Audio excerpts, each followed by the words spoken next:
Magandang gabi po sa inyong lahat. Narito na po ang resulta ng loto ngayong 9 p.m. draw, July 16, 2026, araw po ng Huwebes.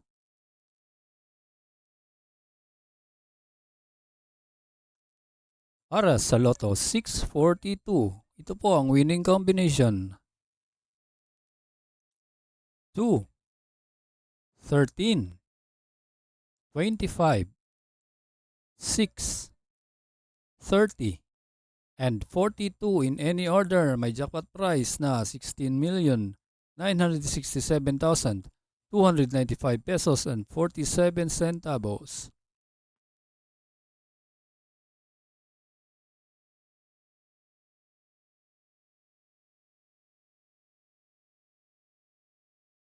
Para sa Super Lotto 649, ito po ang mga winning numbers: 5, 34, 18, 26, 23, and 9 in any order for the jackpot prize of 74,564,647 pesos and 92 centavos.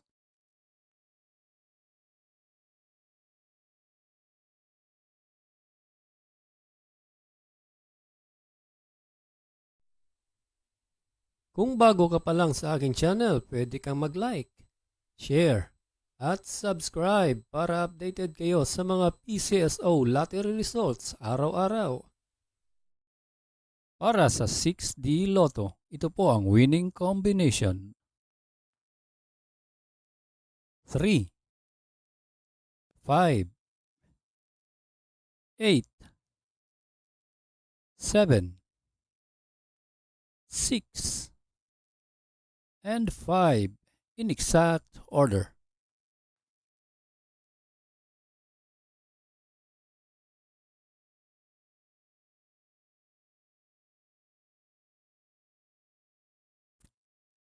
Para sa 3D Lotto, ito po ang winning combination: 7, 8, and 2 in exact order.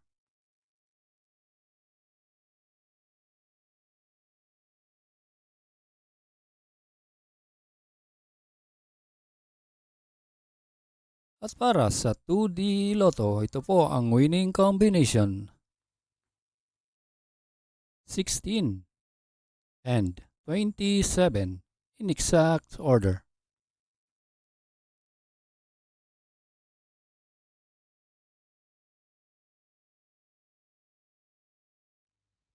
Congratulations po sa lahat na nanalo at maraming salamat po sa panunood.